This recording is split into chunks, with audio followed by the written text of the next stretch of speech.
السلام علیکم ورحمۃ اللہ وبرکاتہ۔ امید کرتی ہوں تمام طالبات خیر و عافیت سے ہوں گی۔ آج ہم سورہ البقرہ کی آخری 2 آیات پڑھیں گے جو کہ آپ کی دعا کی قبولیت کے لیے بہت ہی خوبصورت دعا ہے اور اللہ تعالیٰ اپنے حفظ و امان میں رکھیں گے۔ اس دعا کی برکت سے شروع کرتے ہیں۔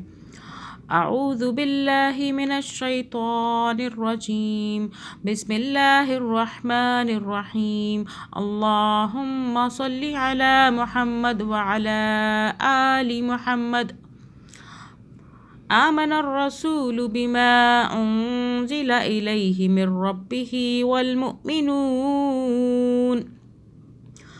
كل آمن بالله وملائكته وكتبه ورسله لا نفرق بين أحد من رسله وقالوا سمعنا وأطعنا غفرانك ربنا وإليك المصير۔ لا يكلف الله نفسا إلا وسعها، لها ما كسبت وعليها ما اكتسبت، ربنا لا تؤاخذنا إن نسينا أو أخطأنا، ربنا ولا تحمل علينا إصرا كما حملته على الذين من قبلنا، ربنا ولا تحملنا ما لا طاقة لنا به، واعف عنا واغفر لنا وارحمنا أنت مولانا فانصرنا على القوم الكافرين۔ ترجمہ کرتے ہیں۔ رسول اس ہدایت پر ایمان لایا ہے جو اس کے رب کی طرف سے اس پر نازل ہوئی، اور جو لوگ اس رسول کے ماننے والے ہیں انہوں نے بھی اس ہدایت کو دل سے تسلیم کیا ہے۔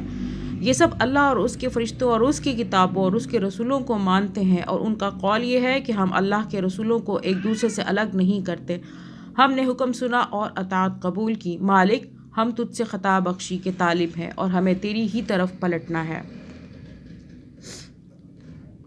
اللہ کسی متنفس پر اس کی مقتدر سے بڑھ کر ذمہ داری کا بوجھ نہیں ڈالتا۔ ہر شخص نے جو نیکی کمائی ہے اس کا پھل اسی کے لیے ہے، اور جو بدی سے میٹی ہے اس کا وبال اسی پر ہے۔